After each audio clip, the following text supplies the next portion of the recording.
So as we all know, Fuller House, the spin-off to Full House, came out last week. And man, for some reason, I feel like these people watched Girl Meets World and got some ideas. Hey guys, thank you for joining the quest again. I'm your host Marques Underwood, and today I'll be reviewing Fuller House, the most anticipated sequel for Full House. And does it live up to the hype? Somewhat, and here's why.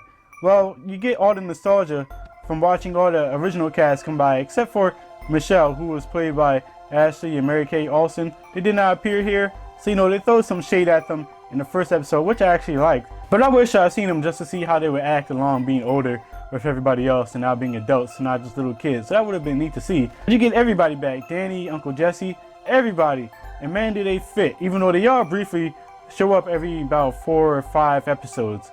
So that's kind of a bummer. Basically, the TV show is about a DJ who is a single mother with 3 kids. She moves into her dad's old place, and while her old friends and sister comes around, that's right, Stephanie and Kimmy Gibbler show up. Kimmy Gibbler! And she's still an idiot, but you have to love it.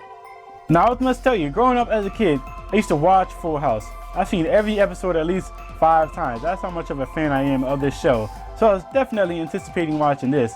And man, it somewhat lived up to the hype, unfortunately. But anyway, it's done in a more mature way since they're all older. You get to see them attend clubs, drinking. You get to see some love triangles, even though that's been done before, but it's kind of more mature. And you also get to hear some sexual jokes, which can go right over the kids' heads since they don't know what's going on.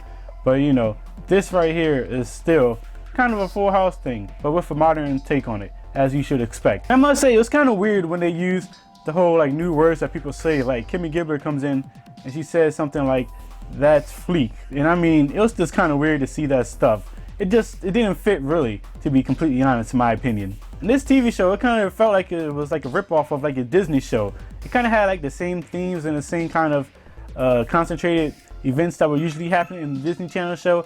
I honestly feel like these guys saw Girl Meets World, which is a spin-off of Boy Meets World, and said, let's do that with Full House. And I feel like they kind of copied the same thing.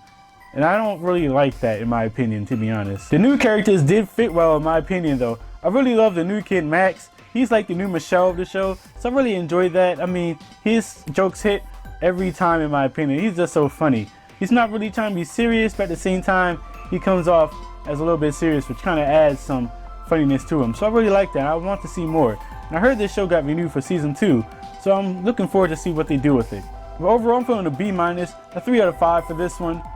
I think this didn't really live up to the potential that it had, but it definitely worked on the nostalgia, and maybe that's a little bit of a downfall for this show. I kind of feel like the TV show relied mainly on, if you've seen Full House, you will go back and love these characters, and you do see them grow and develop, but it's kind of a little bit dumbed down with them being mature, which is kind of weird in my opinion.